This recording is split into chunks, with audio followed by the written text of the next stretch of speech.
Saudara sekalian, di dalam dunia ini ada dua jenis musafir, saudara. Saya tidak tahu saudara termasuk musafir jenis mana. Yang pertama adalah musafir yang memiliki tujuan.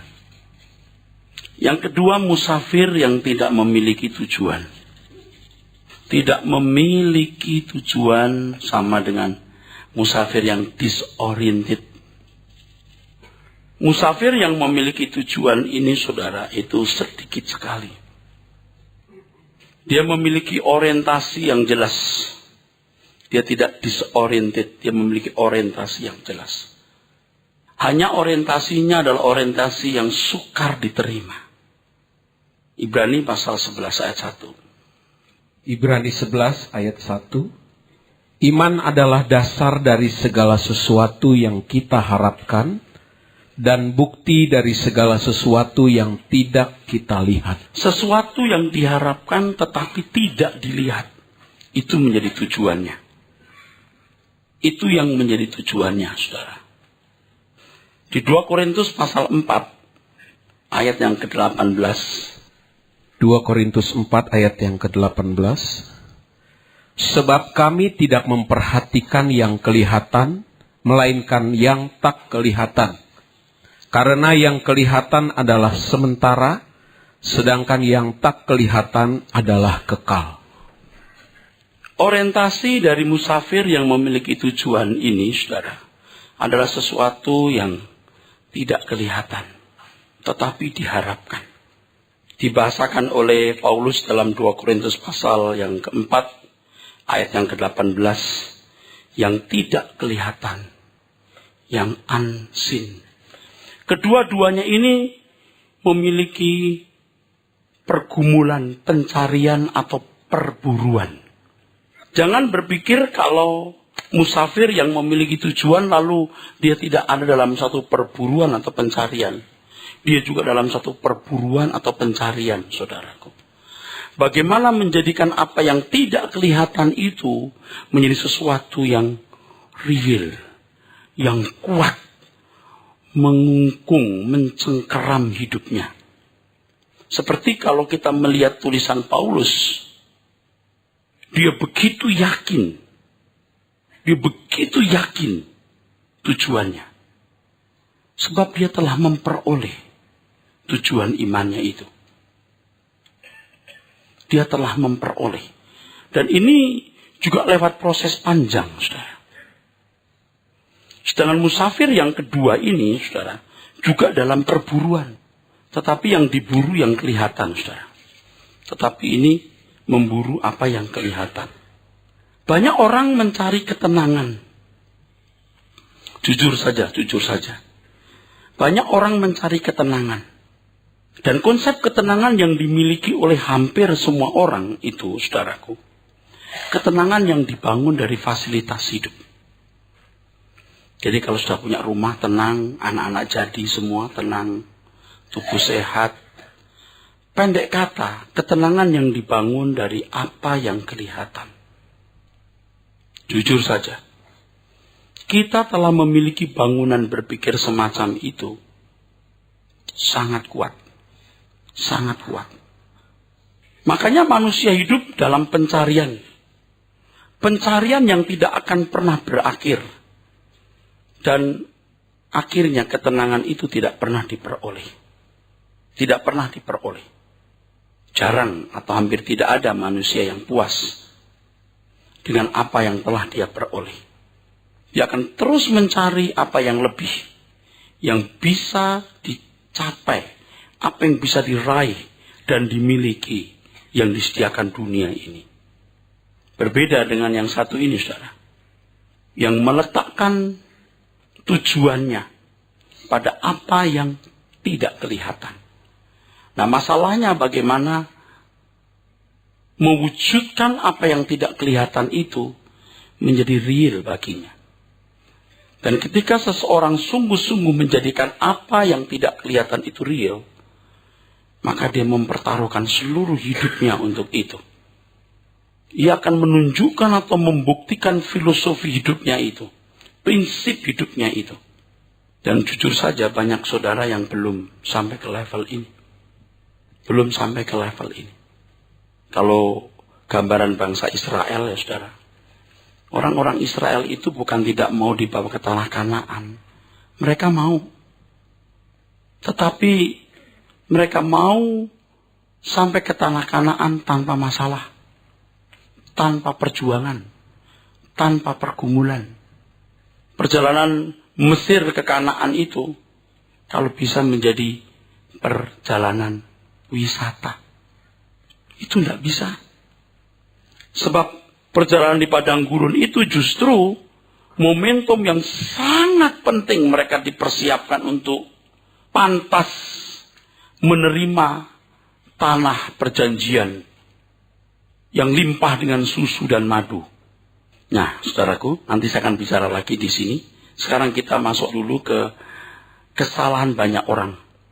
Banyak orang mencari ketenangan, dan pencarian itu tidak pernah berakhir sampai ketenangan itu tidak pernah diperoleh. Sebab mereka melakukan kesalahan seperti orang kaya dalam Lukas 12. Lukas 12 ayat 16 sampai 20. Kita baca ayat itu. Lukas 12 ayat 16 sampai 20. Kemudian ia mengatakan kepada mereka suatu perumpamaan, katanya, ada seorang kaya, tanahnya berlimpah-limpah hasilnya. Ia bertanya dalam hatinya, apakah yang harus aku perbuat?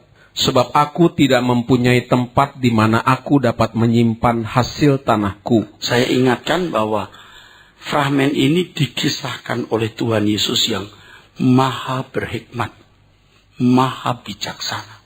Pasti memuat kebenaran yang luar biasa. Terus. Lalu katanya, inilah yang akan aku perbuat. Aku akan merombak lumbung-lumbungku, dan aku akan mendirikan yang lebih besar, dan aku akan menyimpan di dalamnya segala gandum dan barang-barangku. Sesudah itu aku akan berkata kepada jiwaku, jiwaku, ada padamu banyak barang, tertimbun untuk bertahun-tahun lamanya. Beristirahatlah, makanlah, minumlah, dan bersenang-senanglah. Oke. Begini saudara, kalau digambarkan begini. Ini digambarkan begini.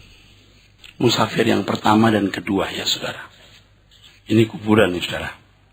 Musafir yang pertama itu memiliki tujuan yang tidak kelihatan. Tetapi musafir yang kedua itu mengharapkan ada perhentian-perhentian di sini saudara. One day anak-anakku besar, aku tenang. Nanti kalau aku sudah punya rumah, tenang. Nanti kalau aku sudah tidak punya masalah. Ini juga dalam pencarian perhentian. Tapi ini saya sebut disoriented, tidak punya orientasi. Sebab disebut orientasi, disebut tujuan, kalau itu memiliki nilai abadi di sini saudara. Ini disoriented. Dari sini, terus dalam pencarian saudara. Musafir yang satu ini kita tidak akan memperhitungkan sesuatu bisa membuat jiwanya tenang. Kesalahan banyak orang itu disebabkan dua prinsip hidup. Pertama, prinsip aku ingin atau aku akan. Yang kedua, tenanglah hai jiwaku. Tenanglah hai jiwaku dengan semua ini. Pencarian ketenangan semakin jauh. Pasti tidak akan diperoleh kalau hasrat aku ingin atau aku akan semakin kuat. Dan harapan untuk memperoleh ketenangan jiwa berlandaskan fasilitas-fasilitas dunia ini. Kalau tidak pudar, artinya masih tetap, itu perhentian makin jauh. Seseorang akan makin jauh dari perhentian. Jikalau hasrat aku ingin atau aku akan ini semakin kuat. Dan harapan untuk memperoleh ketenangan jiwa berlandaskan fasilitas dunia ini tidak pudar. Artinya masih tetap. Ia akan makin jauh dari perhentian. Dengan cara inilah manusia tertipu oleh dunia.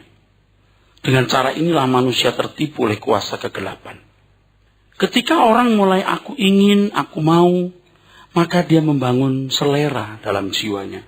Dan selera itu akan menjadi belenggu. Seperti zat adiktif. Dia akan kecanduan. Makanya kalau tidak segera dihentikan, binasa. dia tidak mungkin jadi anak Tuhan yang benar. Disingkapkan kebenaran tadi, Lukas pasal 12 tadi, saudaraku. Orang kaya ini, aku ingin, aku akan, terus, hai tenanglah jiwaku. Disingkatnya hidup ini yang harus kita utamakan adalah apa yang Tuhan kehendaki. Atau sama dengan jika Tuhan menghendaki. Dalam hidup ini tidak ada yang baik selain membuat hati Tuhan senang. Jadi harus diubah. Harus diubah. Dari aku ingin atau aku akan diganti dengan apa yang Tuhan ingin dan Tuhan akan lakukan. Harus diubah dari hai tenanglah jiwaku menjadi senangkan hatimu Tuhan. Aku tidak mempedulikan jiwaku senang atau tidak. Tapi aku mau engkau senang Tuhan. Senangkan hatimu Tuhan. Saya tahu. Kita tahu bahwa kita itu tidak ada apa-apanya. Ya. Bisa apa kita? Tapi kalau kita punya gairah ini, Roh Kudus akan menolong kita. Aku ingin, aku mau. Gitu. Berubah jadi apa yang Tuhan ingin. Apa yang Tuhan akan lakukan. Apa rencananya. Kan prinsipnya Tuhan Yesus, makananku melakukan kehendak Bapa dan menyelesaikan pekerjaannya. Dari tenanglah hai jiwaku, sekarang senangkan hatimu Tuhan. Nah, disingkatnya hidup ini kita harus utamakan apa yang Tuhan kehendaki. Ini sama dengan apa yang dikatakan di Yakobus 4 ayat 13-17. Bukan mau kita, aku mau ke kota anu, aku mau dagang, bukan. Tapi jika Tuhan menghendaki. Ke kota anu, dagang, tidak salah. Ya, nggak melanggar hukum itu. Itu nggak melanggar hukum. Tetapi apakah itu sesuai dengan kehendak Tuhan? Mau dagang, apa salahnya? Ya. Beli rumah, apa salahnya? Rumahnya diberi fasilitas kolam renang. Emang siapa yang dirugikan? Nggak ada. Ya. Aku mau jadi ini, aku mau jadi itu. Aku mau jalan sana, aku mau jalan sini. Emangnya siapa yang dirugikan? Nggak ada. Ya, nggak ada. Memang nggak ada yang dirugikan, saudaraku. Ya. Kalau kita di sini nggak melanggar hukum. Tapi kita punya hukum lain. Kehendak Tuhan. Saya harap supaya kita tidak pernah merasa puas dengan level rohani yang telah kita capai. Dan merasa kita sudah suci, sudah benar.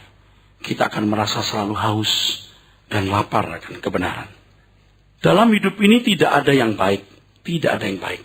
Selain membuat hati Tuhan senang. Anda anggap saya lebay, hiperbola, atau berlebihan, terserah. Tidak ada yang baik selain Tuhan. Guru yang baik, apa yang harus kulakukan supaya aku beroleh hidup yang kekal? Tanya seorang pemimpin agama yang masih muda dan kaya. Tuhan Yesus menanggapi dengan perkataan, tidak ada yang baik selain Allah. Selain Allah. Kalau kamu memanggil aku baik, berarti aku Allah sendiri. Tuhan beri dulu opsi pertama, lakukan hukum Taurat. Rupanya sudah melakukan hukum Taurat. Dia masih tanya. Orang ini tanya kepada Tuhan. Apalagi yang kurang Tuhan? Oh, kalau kamu mau benar-benar apa yang baik, lakukan ini. Tuhan memberikan perintah. Jual segala milikmu, bagian kepada orang miskin, datang kemari, ikutlah aku. Tidak ada yang lebih baik dari membuat hati Tuhan senang. Percaya, saudara. Saya juga bergumul mati-matian ini. Saya juga belum lulus. Tapi Tuhan masih beri kesempatan. Walaupun her terus. Asal jangan di DO. Saya harap setiap kita punya gairah. Dan membakar hatinya dengan gairah ini.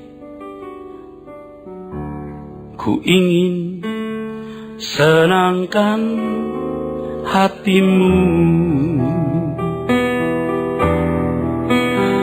turutan taati firman-Mu,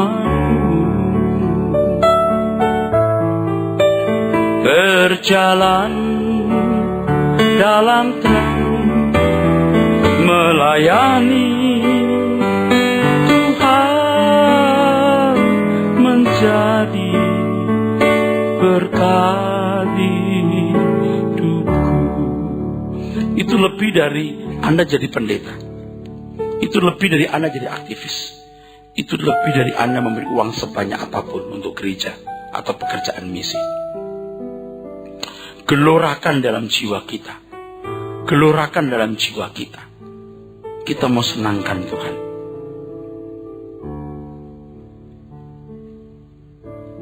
Kita mau jadi musafir yang benar.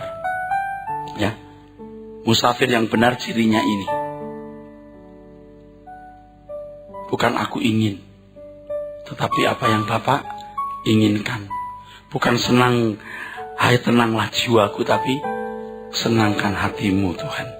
Anda akan mengalami ketika kita punya prinsip itu dan sungguh-sungguh belajar mengenakannya. Jiwa kita akan tenang.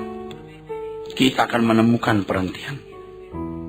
Sebelum zaman anugerah, yaitu sebelum ada kebenaran Injil dan Roh Kudus dimeteraikan dalam hidup manusia, sebelum zaman anugerah, belum ada kebenaran Injil yang diajarkan Tuhan Yesus, dan Roh Kudus belum dimeteraikan dalam hidup manusia, tidak pernah manusia bisa mencapai level kehidupan seperti ini. Level kehidupan yang bisa berkata, apa yang Bapak ingini dan senangkan hatimu. Mendekati level ini bisa. Mendekati level ini bisa. Tetapi tidak akan pernah bisa sempurna. Zaman anugerah adalah zaman di mana Tuhan membuka tangannya untuk menyambut manusia berdosa, manusia yang rusak, masuk anggota keluarganya. Luar biasa. Jangan salah mengerti. Bicara soal zaman anugerah, seakan-akan zaman anugerah adalah zaman di mana surga mudah dicapai. Tanpa usaha orang berkenan di hadapan Tuhan, bisa diraih. Jangan berpikir dangkal, seakan-akan dengan percaya dalam pikiran, otomatis dibenarkan. Secara khusus saya membaca kitab Roma dan membaca setiap ayat yang ada kata dibenarkan. Dibenarkan oleh iman. Banyak ayatnya. Iman artinya penyerahan diri kepada objek yang dipercayai. Pisteo. Objek itu adalah Tuhan Yesus. Pembenaran bukan karena melakukan hukum Taurat. Setuju. Pembenaran bukan karena berbuat baik, tetapi karena mengikut Tuhan Yesus. Itu kan kalau dalam konteks Yahudi, bagaimanapun harus dihubungkan dengan konteks Yahudi. Karena Injil dari Palestina. Orang-orang Yahudi berkata gini, apa itu menyembah Allah, nggak pakai Taurat? Apa itu nggak pakai hukum? Apa itu nggak kenal berbuat baik? Apa itu ukuran baikmu? Nggak punya hukum. Nggak punya peraturan. Manusia macam apa kalian? Orang Kristen bilang, kami dibenarkan bukan karena melakukan hukum, tapi karena iman kepada Tuhan Yesus. Iman kepada Tuhan Yesus dalam konteks kitab Roma ditulis adalah mengikut Tuhan Yesus. Bagi jemaat Roma yang sedang mengalami aniaya hebat, memang mereka tidak memiliki Taurat. Mereka juga tidak punya korban penghapus dosa dengan domba. Tetapi mereka percaya Tuhan Yesus yang mati di kayu salib sebagai anak domba Allah. Dan sebenarnya memang dialah anak domba yang dinanti-nantikan itu yang bisa menghapus dosa dunia. Lalu mereka mengikuti jejak Tuhan Yesus. Hidup seperti Tuhan Yesus hidup. Yang memang pada waktu itu belum ada Alkitab Perjanjian Baru. Tetapi tradisi lisan yang diterima oleh murid-murid itu disampaikan dari mulut ke mulut. Dari rumah orang Kristen ke rumah orang Kristen. Diajarkan bagaimana cara hidup Tuhan Yesus. Maka mereka disebut Kristen, artinya seperti Kristus. Saya tidak bisa mengerti kalau hari ini orang berkata dibenarkan karena iman itu dipahami sekedar percaya Tuhan Yesus lalu selamat. Harus lihat konteks zaman waktu itu. Tidak ada hukum, betul. Tidak ada Taurat, betul. Tidak ada aturan berbuat baik, benar. Tidak ada domba yang menghapus dosa mereka, betul. Tapi ada anak domba Allah Tuhan Yesus. Dan mereka hanya menjejak Tuhan Yesus. Itulah iman. Itulah iman. Itulah iman. Kalau ngomong gini agak marah kita, saudara. Sebab orang Kristen banyak yang boleh berbuat apa saja. Kita diselamatkan bukan karena perbuatan baik. Bukan bodoh, sangat bodoh. Murah sekali iman yang dipahami oleh orang Kristen kebanyakan hari ini. Itu bukan iman orisinil yang diajarkan kitab Roma. Iman yang diajarkan oleh jemaat Roma. Itu iman yang benar ketika mereka mempertaruhkan seluruh hidup untuk Tuhan Yesus. Jadi ketika Paulus mengatakan kamu sudah mati, nggak ada kesempatan untuk senang di dunia ini. Mereka hidup dalam kesulitan yang luar biasa. Harus lihat konteks zaman dong. Kita dibenarkan bukan karena perbuatan baik. Betul, karena iman. Tapi iman itu apa? Penurutan terhadap kehendak Allah. Kehendak Allah itu apa? Melakukan apa yang Tuhan Yesus lakukan. Orang Roma, orang-orang Kristen Roma, di mana kitab Roma ditulis dan paling banyak ayat yang mengatakan dibenarkan karena iman. Kan gini, Abraham juga dibenarkan bukan karena perbuatan. Oh iya, betul. Tetapi Abraham punya penurutan.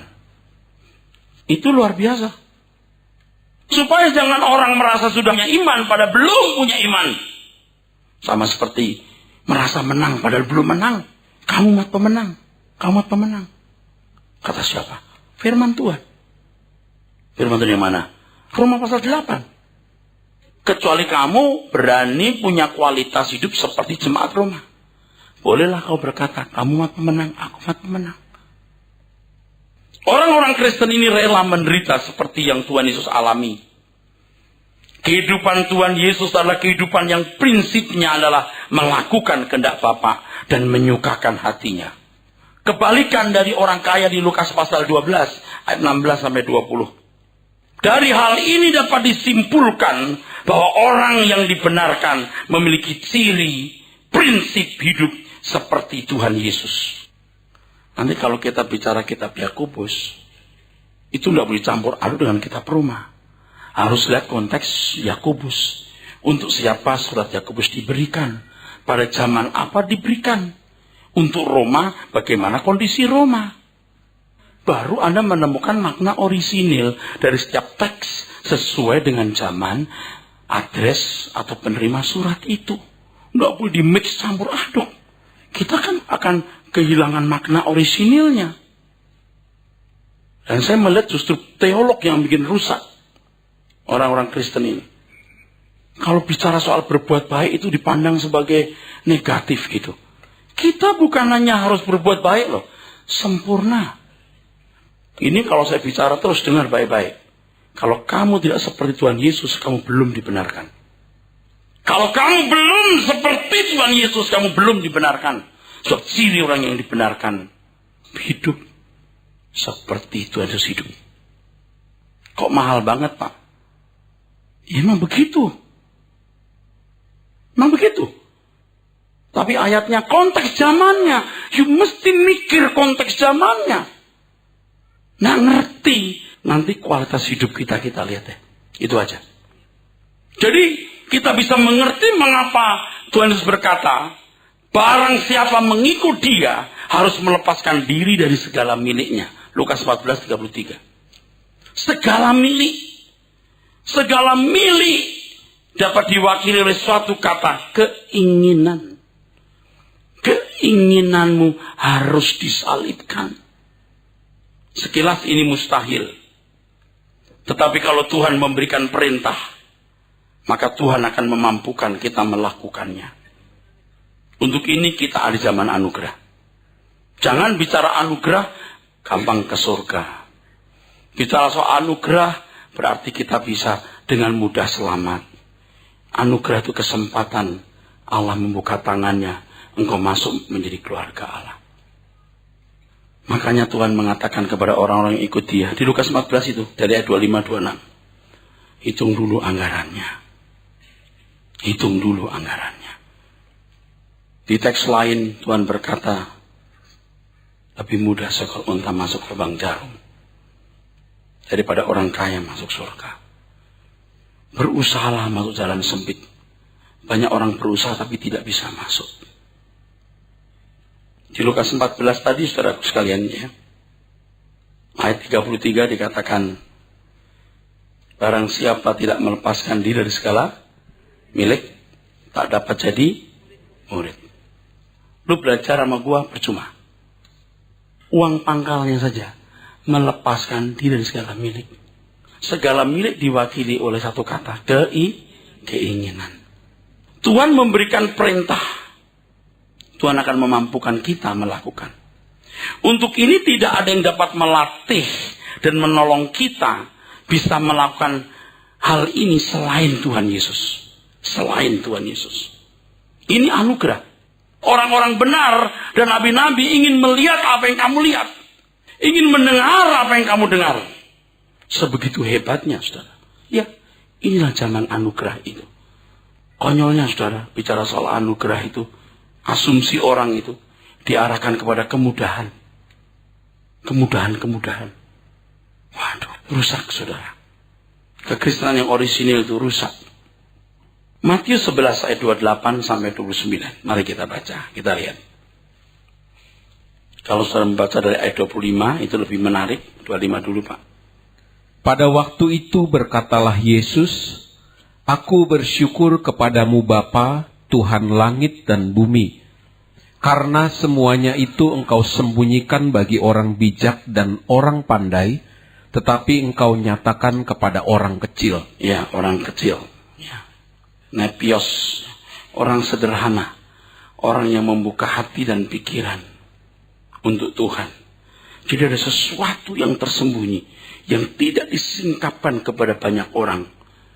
Bahkan bukan kepada orang yang bijaksana, pintar dan cakap. Ayat 28, Pak. Marilah kepadaku semua yang letih lesu dan berbeban berat, aku akan memberi kelegaan kepadamu. Kelegaan itu perhentian. Anapauso.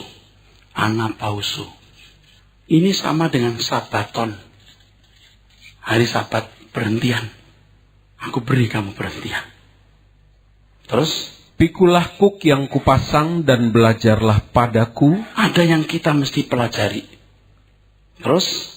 Karena aku lemah lembut dan rendah hati, dan jiwamu akan mendapat ketenangan. Kalau yang dipelajari ini sesuatu yang bisa diajarkan orang lain, Allah anak tidak perlu datang ke dunia.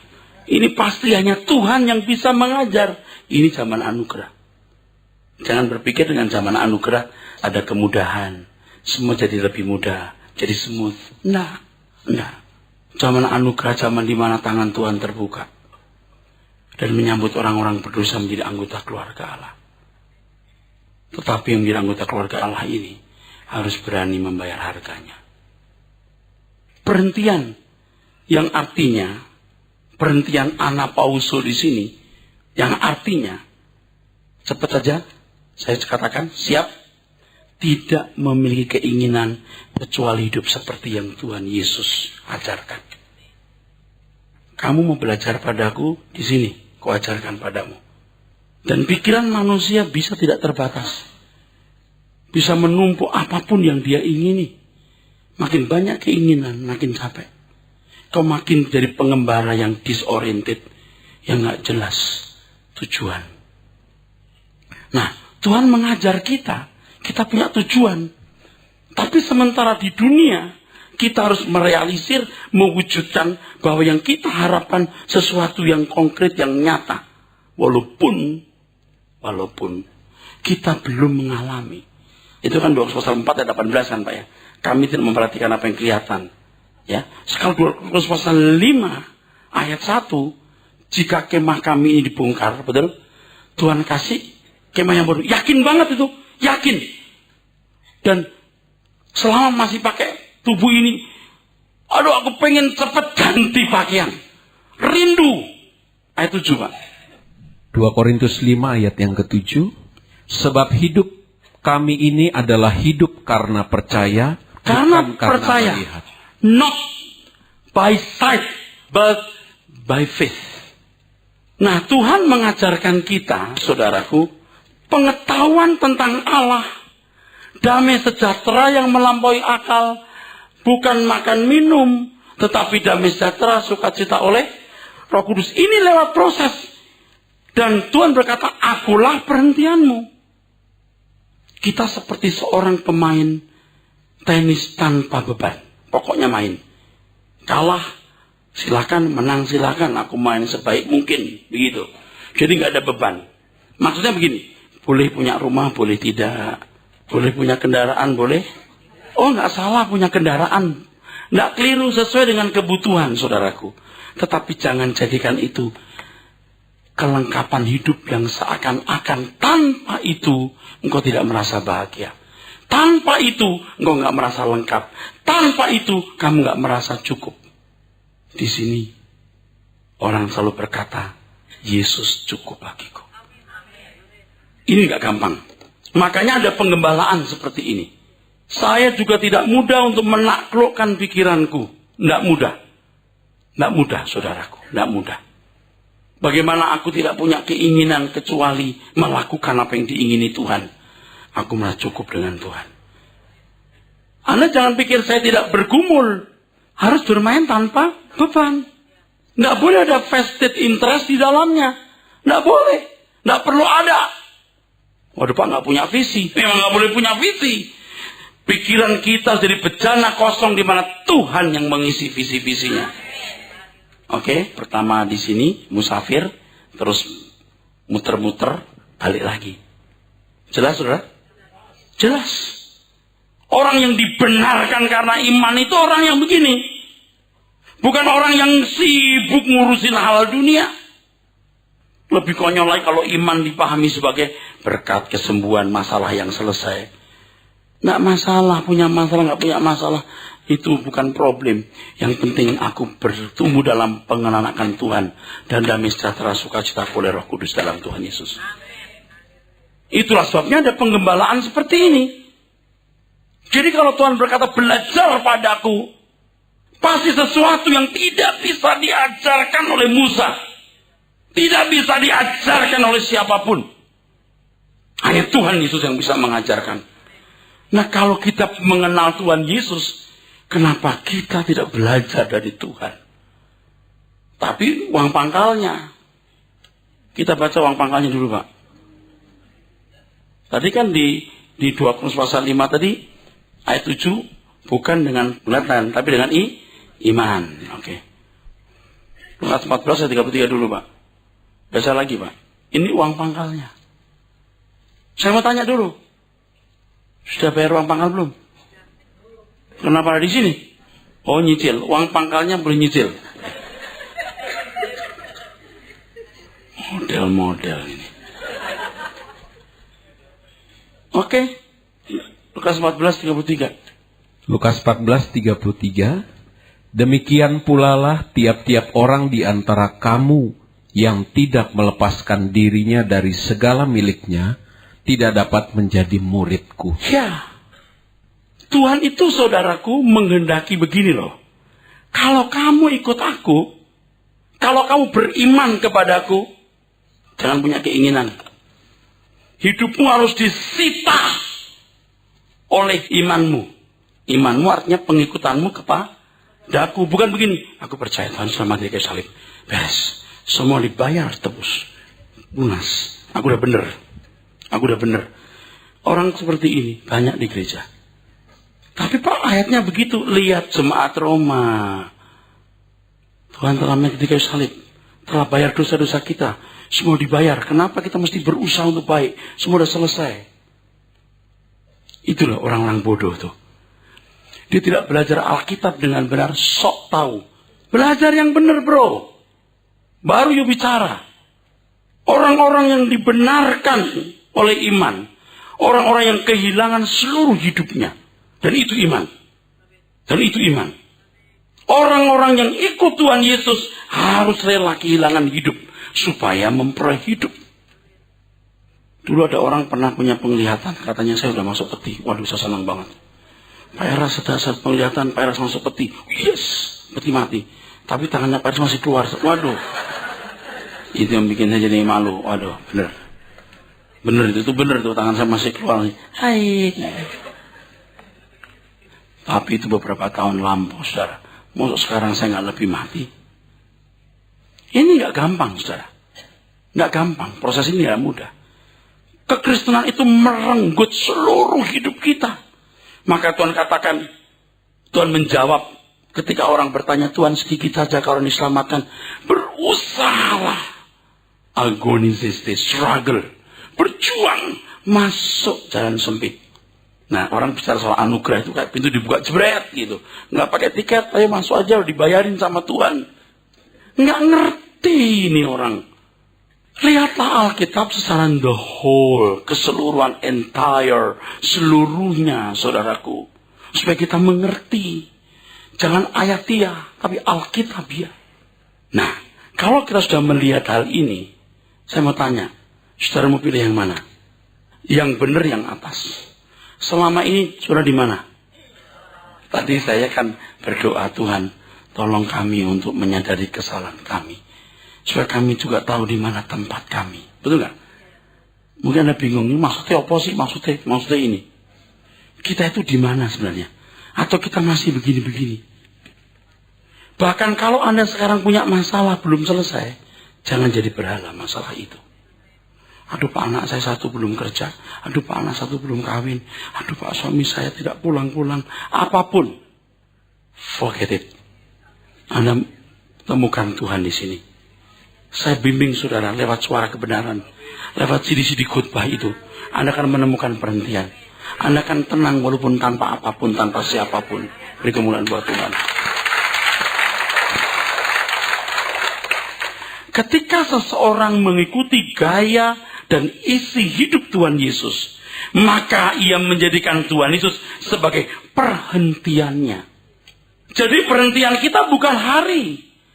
Perhentian kita bukan mobil. Saya punya mobil, kita pikir belum punya jet pribadi. Perhentian kita bukan rumah. Setelah kita punya rumah di Tanah Abang Bukit, pengen punya rumah di Villa Gading, Kelapa Gading. Terus bergerak. Dan setan membunuh kita dengan hasrat gairah seperti itu. Bisa paham saudara? Kita dibunuh di situ. Perhentian kita Tuhan. Masalah apapun yang terjadi dalam hidupmu, jangan sampai mengganggu perburuan pencarian makan kebenaran Tuhan. Kan ada orang yang dibawa ke gereja bilang gini, lagi banyak masalah Pak saya, nggak tenang, percuma ke gereja, memuji-muji Tuhan, hati saya nggak tenang. Dia tidak tahu apa yang dia katakan. Kalau dia ada di sini saya ajarin, lupakan semua masalahmu. Tapi ini suami Pak, ini istri Pak, ini anak. Dulu kamu datang sendiri dan kamu akan pulang sendiri. Bagaimana tenang Pak? Mobil saya baru beli Pak, baru beli Pak. Lupa nggak diasuransikan. Lebih baik kamu kehilangan mobil daripada kamu nggak kehilangan, kamu jadi sombong dalam mobil itu. Mobilmu hilang, jiwamu selamat. Tapi paling bagus mobilmu nggak hilang, jiwamu selamat. Caranya gimana Pak? Caranya kamu nurut aja apa yang diajarkan Tuhan. Makanya ke Anda ya, jangan ada satu hari pun tidak mendengarkan CD khotbah tadi. Anda dengar terus berkali-kali dengar. Itu mindsetnya dirubah. Anda akan menemukan perhentian ini. Saya juga manusia seperti saudara yang punya keinginan daging, punya cita-cita, punya ambisi. Punya. Tapi setelah saya mengenal kebenaran, walaupun belum sempurna, wah saya menemukan. Nanti ini setahun 2 tahun lagi betapa tenangnya hidup saya. Betapa teduhnya jiwa saya. Sekarang masih agak bergelombang ini. Masih ada beberapa keinginan gitu. Aduh, gedung ini belum ada. Waduh, ini gereja ada masalah. Tapi one day, kalau saya lebih kokoh dari hari ini, apapun yang terjadi, aku sejahtera. Dan saya mengajak saudara juga seperti itu. Mungkin Anda sekarang tanpa siapa-siapa dan tidak punya apa-apa. Jangan punya target apa-apa. Senangkan Tuhan dari hari ke hari. Lalu orang konyol akan berkata begini, Pak, masa kita sebagai manusia nggak punya keinginan? Ya kamu nggak punya keinginan, harus punya keinginan. Loh, tadi Bapak ngomong begitu. Nah, keinginanmu apa itu masalahnya? Keinginanku adalah melakukan kehendak Bapa dan menyenangkan hati Dia. Arahkan kesenanganmu ke sana. Bukan boleh punya keinginan, arahkan keinginanmu ke sana. Bagaimana caranya? Mindsetnya dirubah. Cita rasa jiwamu diubah. Kita akan teduh. Bahkan gelombang besar apapun, masalah besar apapun yang sudah alami, Anda akan teduh. Seperti tadi saya katakan, tapi saya ditinggal istri saya, Pak. Biarin. Ntar saya sendiri. Kamu dulu juga datang sendiri. Nah, hari ini kita punya komitmen. Kita punya tekad. Kita musafir yang benar. Jangan meletakkan pengharapanmu kepada kesenangan dunia. Jangan punya keinginan. Segala keinginan kita harus kita arahkan untuk melakukan kehendak Allah dan menyenangkan Dia. Amin.